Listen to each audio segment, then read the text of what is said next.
I don't want to age. It might happen a little bit, but I will resist it every step of the way, not by working hard, but by using every tool at my disposal. Working hard does not guarantee results even a little bit. What you do is you choose the most effective tool with the most leverage, and then you work hard. 180 years old is going to be for you like 2150, something like that. Is that possible? I believe that if I choose to live that long, there's no reason I can't do it. It is possible to be healthy, strong, focused, high energy, have a good sex drive, and to be more than 100. I know, because I've seen it. We're at a point where if you're willing to put in the time, you're willing to pay attention, you can completely change what aging looks like. Here's the stuff that works better than picking up rocks and doing basic cardio, and that's what all exercise is today. We're still exercising like it's the dark ages. They said if you want to live forever, just ejaculate once every 30 days. It sounds impossible. I learned how to do it, and it was actually life-changing. What do you make now, 3 years later, of COVID, vaccines, new information coming out? Forcing someone to do something against their will is an act of violence. The people who took away your choice are enemies of humanity. They will never get to do that again, because there are plenty of people like you and me who saw what they did, were aware they can't do this again. And what about an AGI? Is it only a matter of time before that happens? And do you think that's sooner than later? What makes you think we don't have one now? I think it's highly likely that we do have one. And if you look at game theory and you look at human behavior and just how you would play it, why would you tell people you haven't?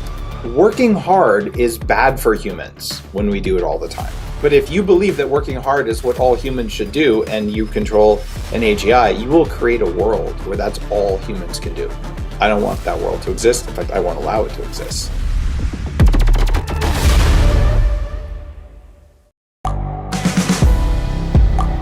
The world is changing. Inspiration is everywhere. It has never been so easy to connect, share, and bring people together. We're learning from others and finding the best in ourselves. Challenging our beliefs. Sharing our vulnerability. Overcoming our fears. Transforming ourselves so we can transform the world. How far can we go?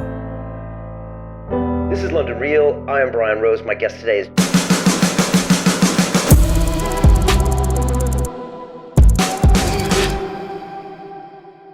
This is London Real. I am Brian Rose. My guest today is Dave Asprey, the serial entrepreneur, author, and world-renowned biohacker. As the founder of Bulletproof 360, you spent the last 10 years making products that focus on enhancing mental and physical performance through nutrition, supplements, and technology. You're best known for creating Bulletproof Coffee, a mix of high-quality coffee, grass-fed butter, and MCT oil. And you've written several books, including bestsellers Game Changers, Headstrong, and The Bulletproof Diet, while your work has been featured in Forbes and the New York Times. Your latest book, Smarter, Not Harder, The Biohacker's Guide to Getting the Body and Mind You Want, reveals how anyone can maximize their well-being with minimal effort. Your goal is to keep as many people as possible, teach them to optimize their health and mental well-being, while on a personal level, your mission is to live to 180 years old. Dave, welcome back to London Real. Brian, it's so cool to see you again. I've been on London Real enough times to see the evolution from the early days to now, and it's so impressive. Thank you, Dave. You've been coming on for like 10 years, or like 10 or more. You came back in the old studio before we had the leather chairs, and you put on that, I think that head EKG monitor, and right. That episode and all those clips went crazy viral. All the stuff on modafinil and all the stuff you were doing. And that was a long time ago. You know, you were going viral, Dave. So yeah, always appreciate sitting down with you. We've had so many great conversations, so I'm really looking forward to this. Me too. Let's do it. How can we help your audience the best today? That's what I'm here for. First, I find the age thing really curious. As I get older, I'm thinking about it. So 180 years old is going to be for you like 2150. Something like that ish. Oh, it's way beyond that. Is it? Am I under? Oh, of course. 2150, not 2050. Yeah, there you go. About 2150. Yeah, that's right. Okay, is that possible? Sure. Do you need to biohack yourself?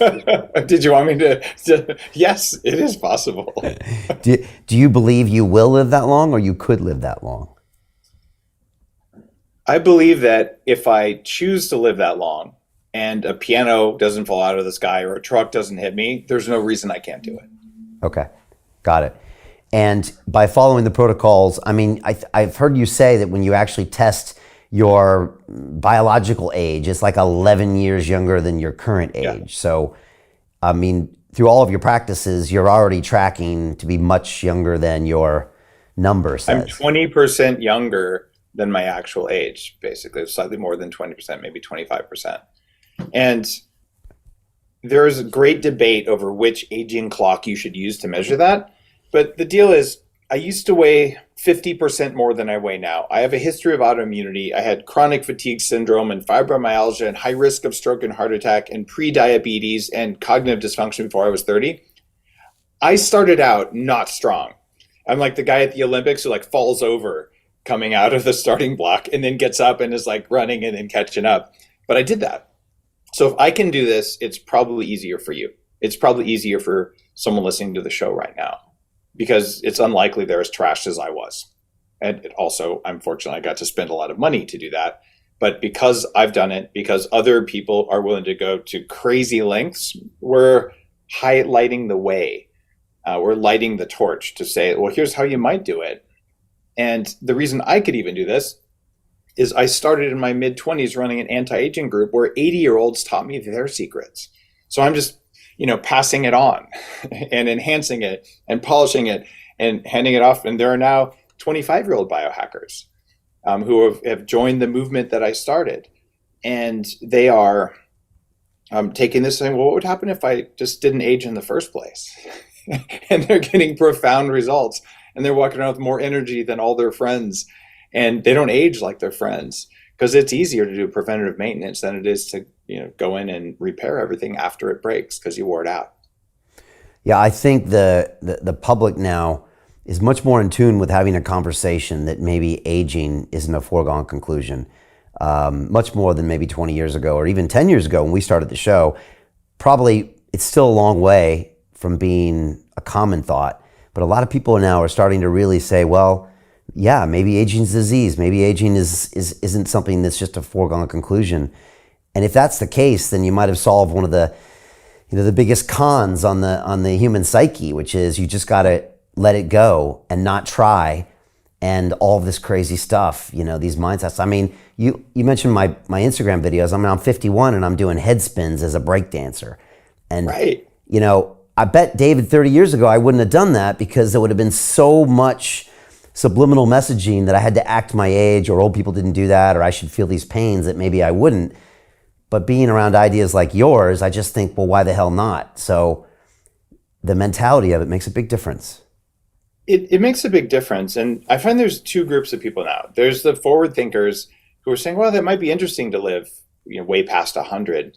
But still the majority, but the smaller majority says, I wouldn't want to do that. I would be in a wheelchair and diapers, and I wouldn't know my own name, and my skin would be so thin that you could see through me.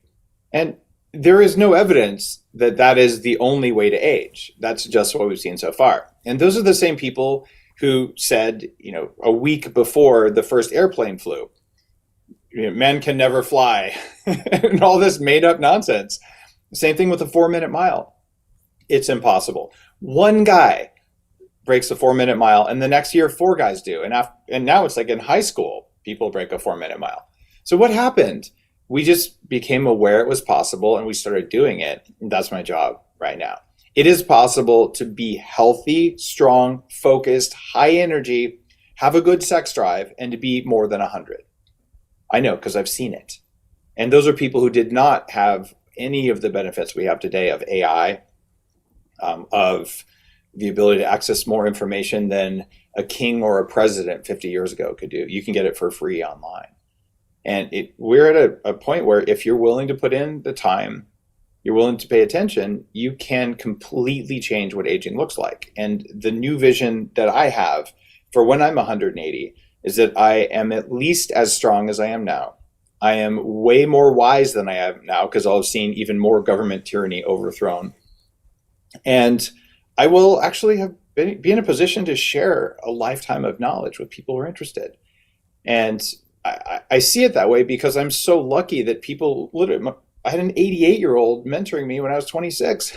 It was so much knowledge and so much wisdom and all of that. I can't imagine what will happen when I'm 150 and I'm working with people in their 20s saying, man, here's the stuff you should have known.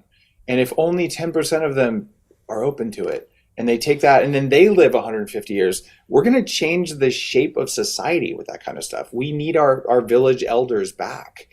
We used to always have those. And now our older people are largely too tired and just not even respected. And so if you're too tired and your brain doesn't work, of course you can't do your job.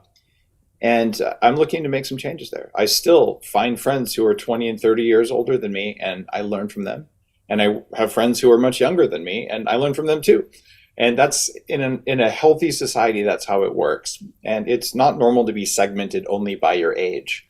That's a very recent invention, and it's not healthy for humans. Yeah, I've had recent contact with 3 of my guests in their late 70s.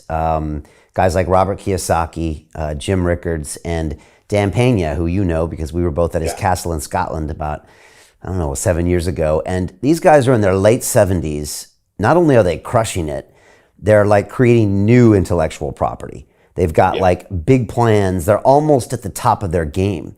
And it's like fascinating to see. And you're thinking, wow, if you can keep this up for another 10, 20, 30, 40, 50, 60 years, you get some super powerful people and ones that can pass on so much knowledge. Also, at this part of their life, Dave, they're usually giving a lot back or trying to give a lot back. So imagine if that continues and there was more of it. Yeah, the world would be a better place, for sure. That's a really important piece of advice. I think your listeners in particular would appreciate. And this isn't the stuff that's in my new book or anything, but when I was in my 20s, I was really focused on being an entrepreneur, even my very early 20s. And by the time I was 26, I was quite successful. I did it. But I had this mindset that no one wanted to help and that I had to do it myself. And that if I accepted help, I would be burdened with some kind of responsibility, like I would owe people. And this was just due to my parenting and my upbringing. The reality is that if you let someone help you, you are giving them a gift. Because humans are wired, it feels good in our meat operating system, the automatic parts of us, it feels good to help another human. We're supposed to do that. It feels as good as eating feels. So if you're like, hey, sure, I'd love to have your help. If you do that for someone and you let them help you, they feel good about themselves. You don't owe them anything. You might want to help someone else or help them back. But if I would have been more relaxed that way, I would probably be a billionaire now. Because in the early days of the internet and the web, I'm the first guy to sell anything over the internet. Before e-commerce had a name, I sold a caffeine t-shirt out of my dorm room. And I was written up in Entrepreneur Magazine, full page picture when I weighed 300 pounds, all that kind of stuff. And all I would have had to do was go to Silicon Valley, it was 80 miles from where I lived, and start talking to people. But I just didn't, I had the arrogance, I didn't know how to do it, I didn't want to receive help. One of my contemporaries, Mark Andreessen, who's now a very famous investor, he wrote the first web browser back then. So we're both e-commerce, web browser, and I look at what he did. He was the same age as me. He called up the CEO of a company called Sun Microsystems, a many billion-dollar tech company, and said, hey, what do I do? And Mark's a multi-billionaire. I'm not. Right? It's the willingness and ability to ask for and receive help, especially when you're getting started out. Do that, man. And that's a very smart thing to do. I chose the harder path, which was I'm just going to forge ahead myself. And I was successful, right? I made $6 million when I was 26. I didn't make $60 million when I was 26 because I didn't receive help. Mark did. So there you go. Yeah, really well said. I was like you, Dave. I never asked for help. And it wasn't until, Pena came on my show and, that I really started getting help from my guests as a side effect for what I was doing. But otherwise, I was terrible at it. And in retrospect, it's helped me so much. And I wish I'd done it earlier. So that's kicking off with a great lesson for anyone watching. You mentioned the meat operating system, which is a heavy theme inside your new book. I want to ask you how it opens up where you tell people to tap the power of laziness. Last thing I expected you to say. Great. What does that mean, Dave? All right. You've got to understand, there is a system in your body that has kept all life on Earth alive for 2 billion years. And it runs without any visibility from you. And I call it your meat operating system. And animals who don't have the ability to think about time, for instance, and all of that, they somehow all stay alive and they follow some basic rules. And one of the rules is don't waste energy. And the reason for that is there might be a famine. You might not find food. So just be incredibly efficient. And what that means is that this system that sits between you and reality can change what you see. So the first thing I do in the book is I say, all right, let's propose that there's an operating system that's invisible to you, that's doing stuff. What evidence do we have that it's real? And one of the scary things is that if I do this, clap my hands, then you would hear it right away, wouldn't you? Except it doesn't work like that. What happens is that when I put electrodes on your head, and I do run a neuroscience brain upgrade company, so this is personal experience and validated as a standard measure of cognitive function, there's a lag time between a sound or a sight and when your brain gets the first electrical signal that it happened. If you are a normal 50-year-old, 40-year-old, or even 60-year-old, it's about a third of a second. And if you're 18 years old or you have a hacked brain, it's about a quarter second. So there's some time when your body does stuff to information from the world and then chooses to present it to you or chooses not to present it to you. So you don't see that lag time, do you? A third of a second delay on what I'm saying? No, not aware. I don't see it either. So some part of your body is hiding that from you. And in the middle of each eye, there's a dime-sized, I don't know what the European equivalent of a dime is, but whatever, a euro coin-sized blind spot right in the middle of each eye. Some system in our body edits that out of reality, but we know it's there and we can find it. So, okay, what else is that system doing? Well, it's manipulating your behaviors. It's the one that makes you go out on the date you probably know you shouldn't have gone out on, but it sounded like so much fun. It's the one that when you're faced with going to the gym or eating the pizza and sitting on the sofa, you choose the sofa because the sofa looks more attractive than it is. And the gym looks less attractive than it is. So there's a system in there manipulating you by making some things look better than they are. And then we feel shame over that because that is laziness. It is the body saying, please don't use calories, you might starve to death.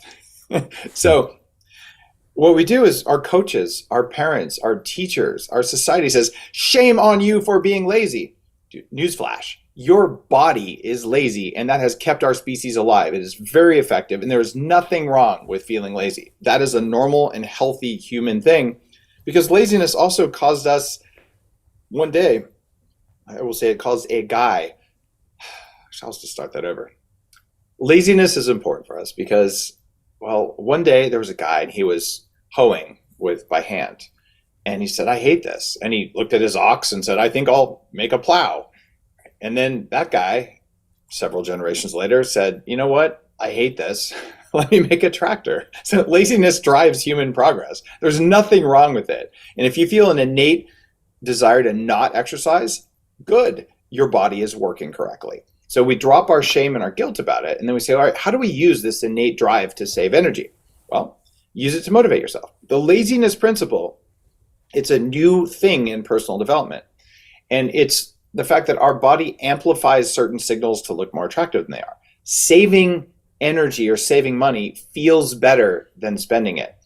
You ever, Brian, had someone in your family go to the shopping mall, the department store, maybe Harrods, and come back with some expensive thing like purse or shoes or something and say, I saved 200 pounds or euros or whatever the heck, wherever the store is. If it's Harrods, it'd be pounds. But you talk about the savings. You don't talk about how much you spent, right? Why did saving feel bigger than it was? Well, that's our operating system. This is why coupons work. So you saved $1. The amount of time it took you to cut out a coupon or use the code and all that was actually worth less than $1. But man, saving money feels good. So if this is a motivator for us, why don't you use that? What I do in the new book, and this is the final cover, Smarter, Not Harder. This is at least the American cover. What I'm doing is I'm saying, look, use that as the carrot to motivate yourself. So when it's time to go to the gym, instead of saying, yeah, I'm going to go work out and sweat and trying to pump yourself up, say, I'm going to do something that works better than lifting rocks and running away from tigers. In fact, it worked 3 times better. I'm going to save 45 minutes at the gym today. And suddenly your resistance from your body to going to the gym melts away. But I was like, oh, I got to save something? I'll go. So you give yourself a coupon for the time you saved at the gym, and it's worth more to you. And then it just doesn't feel bad to go to the gym. And I teach you across 5 domains, here's the stuff that works better than picking up rocks and doing basic cardio. And that's what all exercise is today. We're still exercising like it's the dark ages. And I talk about it for your brain, for meditation, for stress management, for strength, and for cardio. It's not just the gym. It's pick a system you want to upgrade and do it in the way that works most effective. That's why I say I'm lazy. Brian, you know I've built a $100 million company from scratch. I've 5 New York Times bestsellers, assuming this one also makes the list, and the podcast and all this stuff I could talk about. It's because I'm lazy. I only use the most effective tools, and I'm willing to work hard. But so many people, because of shame over this laziness, we're told if you work hard, you'll get results. Working hard does not guarantee results even a little bit. What you do is you choose the most effective tool with the most leverage, and then you work hard. So I don't want to work hard. I admit it. I want to work out 1 minute a year and get all the results and be an Olympic level athlete for that. I don't know how to do that yet, but I'll get there, or as close as I can. And same thing. I don't want to age. Might happen a little bit, but I will resist it every step of the way, not by working hard, but by using every tool at my disposal. Nice. And so talk about the gym when you go in there, because like you said in the book, you kind of break down these different types of systems, like a cardio and then brain activity and then metabolism. Like you said, in the gym, it looks like we're lifting rocks and running away from tigers. You know, you always have been on the cutting edge with all sorts of different training techniques. I know you used to have that vibrating plate, and you always used to have these ways that would get yourself trained really efficiently. What do you see as better, more efficient, smarter ways to train or to go to the gym than the ones we have right now? What are some of them? All right. Let me tell you how we got here so I can give you the categories. And then once I have the categories, I can tell you specifically, we'll drill down.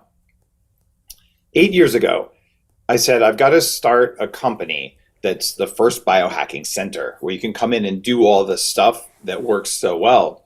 And I opened it underneath Arnold Schwarzenegger's office in Santa Monica, California. And since then, I figured out what technology works and what are people actually looking to achieve and how do we make money on that. As we're speaking, people are opening dozens of locations of Upgrade Labs as a franchise across the United States. This will be my next billion-dollar company, at least in my forward vision, after Bulletproof.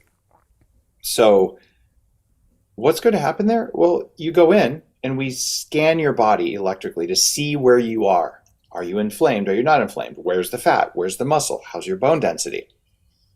We can do a medical grade scan without having to be a medical office. Once we have that data, well, where do you want to go today? Right? Some people want their muscles back. Some people want to lose weight, or they want to get their energy back because they're just tired all the time. Other people are stressed all the time and they want to know, how do I handle stress better? Or I want my brain to work better. Those are different things you can train, or I want my cardio. So for each of those, we have a set of technologies that just works better. It works differently. It's about getting a new kind of signal into the body, which is, instead of work hard, it's get a signal that causes you to transform and improve, and then have space to do it. And for each of those things, in Smarter, Not Harder, I say, all right, can we pick a goal? Like, what's your top goal? You only get to have one top goal, and you get a second goal. And from those two, we're going to zoom in and find which techniques are going to work for you. And there's things you can do for free at home. There's things that cost a little bit of money, and then there's what the crazy billionaires do. And that's what I put in in Upgrade Labs. So the idea is you don't have to have an AI driven everything, which is what I'm usually doing. But you can use these principles so that you can, instead of just not exercising because the ROI is bad, and let's face it, 90% of people don't exercise as much as they should. It's not because they're lazy. It's because their bodies are lazy, and it's not because they're dumb. They actually have recognized that you don't get very good results from it. And let's talk about cardio. What do you think? Should we talk about that first? Yeah, that's a common one. The working hard mindset on cardio is what I did when I weighed 300 pounds. I said, look, it's ridiculous that I'm this fat. It's my fault. There's guilt, there's shame. So I decided I was going to go to the gym. I went to the gym 90 minutes a day, 6 days a week without fail for 18 months, 702 hours of sweating. I did 45 minutes of cardio and 45 minutes of weight. At the end of that, I did not lose a pound. I could max out all the machines. I'm sure I got some muscle, but I still had the same size pants, and they're 50% bigger than my pants today. So that wasn't a win. In fact, that was doing it the hard way because I believed that working hard would get results. It was a false belief. Let's look at cardio now. A typical person would say, all right, I'm just going to do an hour a day, maybe 45 minutes a day. I'm going to sign up for the spin class. I'm going to get on a bike and someone's going to yell at me in spandex while I ride, and I'm going to improve. And the data supports that. So you spend 5 hours a week plus showers and getting to the place. And, well, you'll improve by 2%. So you will have spent over 2 months. You're looking at, 20 hours, if I'm doing that right? Right? 20 hours a month, 40 hours. So you got 40 hours of exercise, 2% improvement. If you do what I talk about in Smarter Not Harder, you will spend 15 minutes a week and there will be no sweating, but you'll improve by 12%. So like 5 hours versus 15 hours per week, 12% improvement, 2% improvement. This is absolute scientific proof with 3 studies backing it up from the University of Colorado that says working hard for cardio is actually counterproductive. Because if I did, instead of 3 15-minute workouts, if I did 5 of them, I would get worse results, not better. So we're using the power of AI. This is an AI-driven system that I'm using at Upgrade Labs to adjust the intensity on your body for a very short period of time. And I like to talk about cardio as an example because the same principle, that's what the book is really about. It applies to almost everything you do. Our belief system, our veil over reality, is that working hard gets results. But it turns out what gets the best results is very quickly ramping up intensity, changing state rapidly until the body thinks it's going to break, but it doesn't break. And then, this is the big trip. How quickly can you return from that to a baseline state of calmness? And when you do that and you have adequate nutrients, there's only 1 or 2 chapters where I talk about the kind of nutrients you need. When you have adequate nutrients, adequate energy in the form of calories, and an adequate signal, then the body will change, in this case, 6 times faster. And we can talk about why the body does that. It's actually kind of interesting. Yeah, please tell me why. I'm curious, and I also want to hear more about the AI involved, of course. But yeah, why? Well, you have to imagine your body has its own intelligence. It doesn't even really recognize that the conscious you is in there, and it doesn't like it that you're in there because your body wants to be in charge of itself, and you keep making it do stupid things like say no to the milkshake and go to the gym. And the body is like, why would you turn down calories and why would you spend calories? Don't you know there could be a famine at any time? So there's this unconscious argument between your tissues and your conscious brain. And it gets really interesting because when you decide you're going to run, say, up a hill during a cardio thing, the body says something must be hunting me, because why else would the body be doing this? So it starts releasing stress hormones and getting a little bit worried. And normally, if you do that, you'd run away from the tiger, you get away, and then you'd sit in your cave and knit or something, whatever cavemen did, right? So what we do, though, in a typical cardio class, because we know working hard gets results, is as soon as we get away from the tiger, we run at 50%, and then we run again on another hill, and then we run at 50%, then we run again on another hill. Well, from your body's perspective, that means you're still being hunted. You didn't get away the first time. You didn't get away the second time. You didn't get away the third time. Now it shifts into danger mode. Okay, I'm not going to allocate all these calories, all these protein, all these minerals to building capacity. I'm going to allocate them to defense and to stress and survival. It's that simple.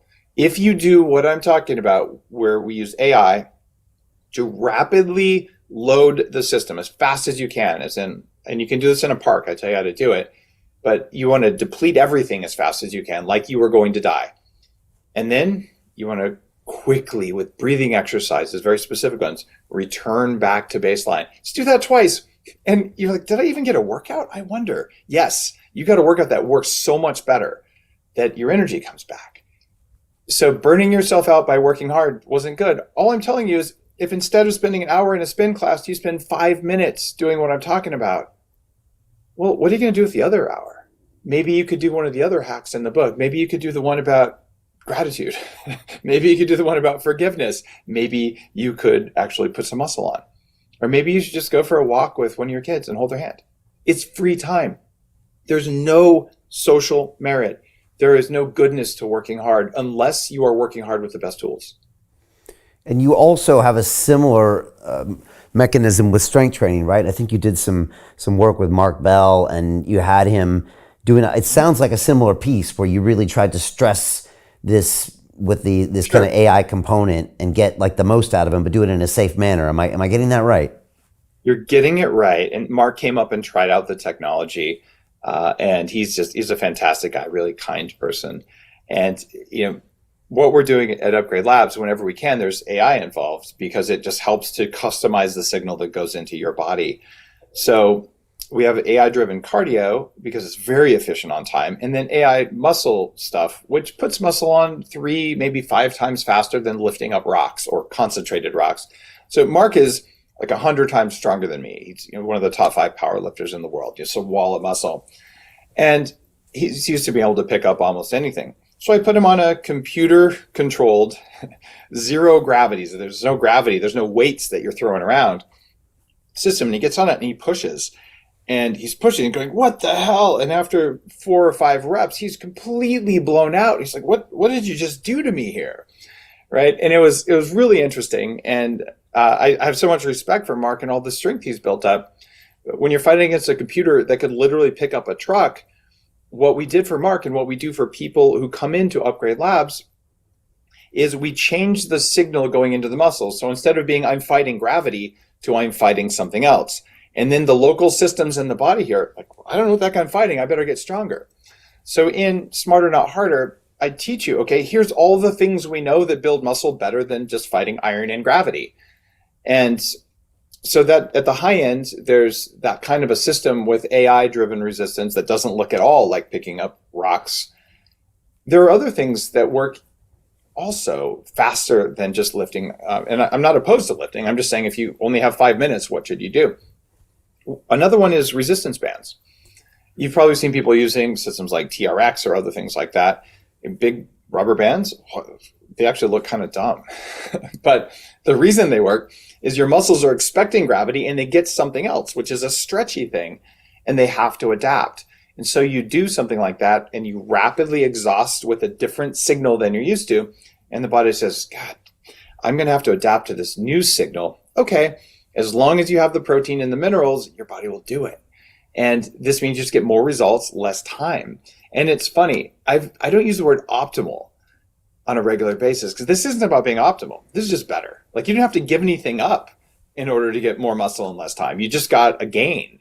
It turns out you were wasting stuff beforehand. And now you can take what was waste and you can put it into something you care about. So there wasn't a trade-off here. There was just an improvement. Wow. You mentioned getting the right raw materials. I'm going to have to ask you, what are those things or what aren't those things? I'm guessing we're talking about diet and supplements? In terms of the nutrients to get it in there? Yeah. Yeah, I do talk about protein in the book. There's been such a concerted marketing effort from the big food industry to convince us that peasant survival foods are health foods, that it's starting to harm people. Proteins are not all the same. calories are not all the same. And the old game was if all calories are equivalent, so you can have bad oils like canola oil, and you can have corn syrup, and they're just the same as an egg because a calorie is a calorie. That's just not how it works. And many people have finally realized that you just don't eat that kind of food because it's bad for you. It doesn't matter the calories. The next evolution is protein. Oh, it's high protein. No, gluten is a protein. So there's a company making paleo cookies made out of extra gluten. And then people eat them and wonder why it doesn't work. It's because plant proteins all do different things as animal proteins. So if you're going to get results in life, any kind of signal you put into the body that causes change requires protein, may require some fat, and always requires minerals. And carbs can help, but carbs are for energy more than building blocks. So if you eat plant-based proteins, they come packaged with anti-protein enzymes, so you cannot absorb them. And they always come with things like arsenic or inflammatory proteins that you don't want. That's why I just talk about the fact that meat and dairy, if you tolerate it, are superior proteins. They actually work better. And if you're under this false assumption that when you eat a plant-based protein, you're somehow not killing animals, or you're somehow helping the environment, or somehow helping your health, those are marketing messages from people who do not care about your health. So I felt obligated to point that out as a former vegan and a former raw vegan who really, really went down that path and got sick from it, like millions of other people who tried. I mean, it's a big problem in society. That's not the point of the book. It's one chapter saying if you're low on protein or you're eating plant protein and not getting results, you need to know this. But the big thing is that plants, they come packaged with these anti-nutrients that steal minerals from your body. For our bodies to make things like to fold proteins, to make ATP for energy, we use small amounts of trace minerals, and we use those to make enzymes. If you don't have something like boron or magnesium, which is a larger mineral, or manganese, some things just won't happen. I don't care how hard you work, how hard you try. Your body can't do it because it didn't have that one key ingredient. When you eat plants, especially a very high plant diet, especially nuts and seeds, and maybe worst of all is oatmeal, when you do that, that sucks minerals out of your body and it doesn't put any in there. So what you do is you create deficiency over time, and it's one of the causes of aging. It's one of the causes of osteoporosis. When you do what I talk about in terms of supplementation for minerals, it's going to take 3 capsules of a multi-mineral formula. And when you get that, your body has enough of the macro minerals. And then there's about 50 trace minerals and ultra trace minerals. And I put those in Danger Coffee. This is my new coffee brand. And it's called Danger Coffee because who knows what you might do. You'll be at full power. So that's where I get my trace minerals. And you can go to vitamindake, DAKE.com, which is where I put the multi-mineral formula that I created. I'll just tell you, if you're in Europe, wherever you are, 3 capsules from any reputable brand of a multi-mineral formula can change your life. You need to do that. And then you need to take fat-soluble vitamins, DAKE. That's why it's vitamindake.com.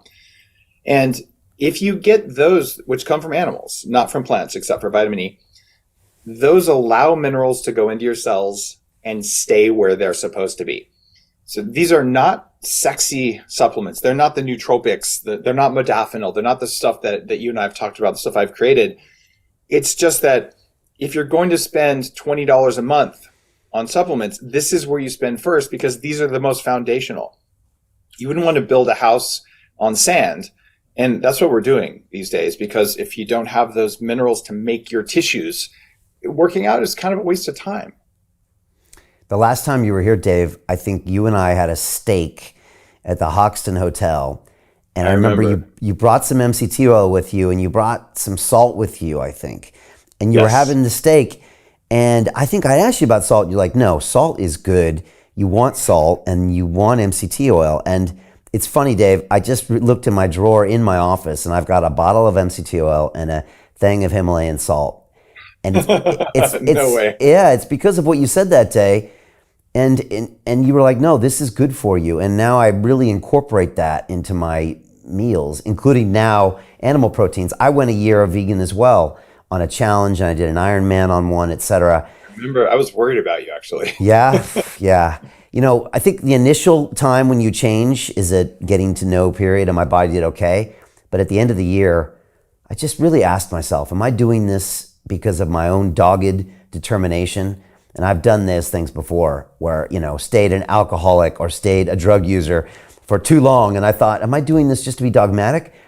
And then I had a little meat and a little sushi, and it just felt right. And I'm so kind of glad that I did. But yeah, those are my memories of you, of having that grass-fed steak. And, I appreciate you being outspoken about that, because it can be a hard thing to do, especially with the craze, Vegans get really mad at me, and here's what happens. I have a lot of compassion, even though sometimes people think I don't because I use humor sometimes. But what happens when you go vegan is for about 6 weeks, maybe up to 3 months, you get the glow. Yeah. And you're a little bit frenetic, but you have all this energy. What happened is you stopped eating saturated fats that help your cell membranes. So the body says, my energy efficiency just went down. Let me make more thyroid hormone. So your efficiency drops, your thermostat gets turned up, and you're like, yeah, I feel so good. I'm sure this works because look how good I felt. And now you're convinced. You're like kind of on the crack. And then after that 6 weeks or so period, like, oh man, maybe my joints are starting to hurt a little bit. Or usually the first thing that happens is your sleep quality goes down. And suddenly you wake up like, I don't think I slept that well. And maybe if you're tracking your sleep now, you realize, my heart rate variability dropped. That's weird. But you keep doing it because you already know it works. So you go even more vegan. Like, maybe I won't eat that honey because a bee touched it. You're not going to think about the fact that the almond was also pollinated by a bee that was forced in a box to do that. So I guess you shouldn't think too hard about what's animal-based or what's not. But we can talk about that later. But you're on it. And then you wake up one morning and there's no kickstand, or your monthly cycle doesn't work very well. But you keep pushing, and then you start getting thinning hair, or if you're like me, you get that. And then you start cracking teeth because those health foods are sucking minerals out of your body. Plants don't want us to eat them. If you are going to eat plants, which I highly recommend, you choose the ones that don't deplete your minerals, the ones that are not high inflammation. We're fortunate that we can eat some plants to survive when there's no other energy. It doesn't mean they're all good for us. Yeah, it's an interesting piece. Do you think the excitement about, plant-based meat product supplements is waning, or is it still going up? I mean, you're in the States, I'm not. I mean, it's fantastic. I'm here in Texas now, in Austin, and when there are ice storms or things like that, and people do a run on the supermarket to get all the food to stock up, there are lots of photos of the entire store stripped bare except for the meat replacement thing. People just leave it there. People would rather starve than eat it. People recognize it for what it is. It is a ultra processed, chemically enhanced product. And what it is it's an attempt to sell you the lowest quality peasant food and make you pay the most for it. And I have calculated deaths per calorie. I learned this from a lama, like the head of a monastery in Tibet, where we had this great conversation in 2004 when I was traveling around Asia doing meditation training and things like that. And this guy had a yak skin on his prayer pole. And I said, I thought you said no killing. And he just laughs. He says, one death feeds everyone. And I'll tell you to this day, Brian, I don't really eat chicken. I don't think chicken's a great protein for you, but you have to kill a whole chicken to eat it. When I eat a pound of steak every day, it's one animal, maybe half an animal a year. And if it's grass-fed steak, that animal didn't cause any environmental destruction. But if you were to go eat one of these fake things, they sterilized acres of land with chemicals. And then they went through. To continue watching the rest of the episode for free, visit our website londonreal.tv or click the link in the description below.